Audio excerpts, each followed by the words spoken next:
ku soo dhowaada SNB TV. Maanta iyo Soomaaliya maxaa cusub?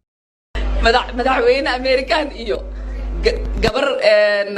Ilhaan Cumar la dhahayo xildhibaan ah isbabulsanooyo Ilhaan Cumar la dhahayo xildhibaan ah isbabulsanooyo wuxuu yiri Amerika iyo majarteen weli mis arkine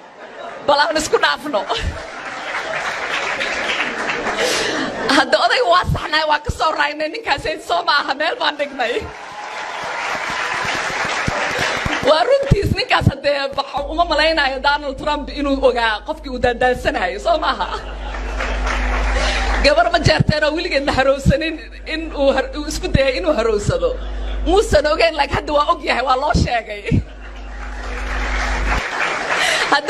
madaxweyne Saciid Cabdullaahi Dani oo si caro ku jirto u dhaliilay madaxda qaranka wuxuuna yiri sidan lagu dhisay shirkii federaaleynta ee 2004 doorkay ka qaadatay dib u soo celinta caasimadda inay dalkan ku shaqeyso wixii ay ku bixisay dastuurka ku meel gaarka ah in laga saaro waqtigii ay gelisay oo Garowe 1 iyo 2 iyo shirki gaalkacay ay gaarsiisay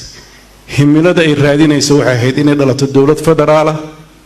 oo dadku wax wada leeyihiin waxna kala leeyihiin dadku ku kala qaboobo dadka aan la barakicin dhaqaalaha iyo horumarka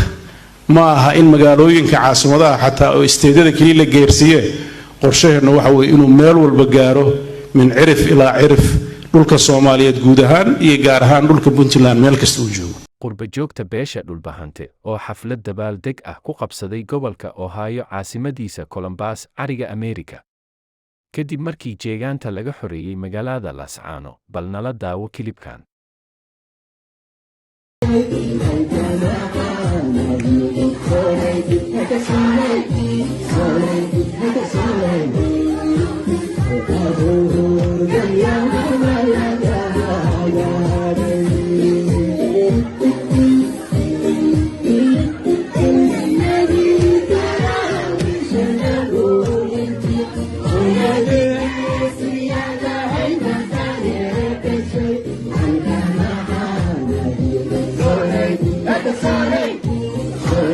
Let the sun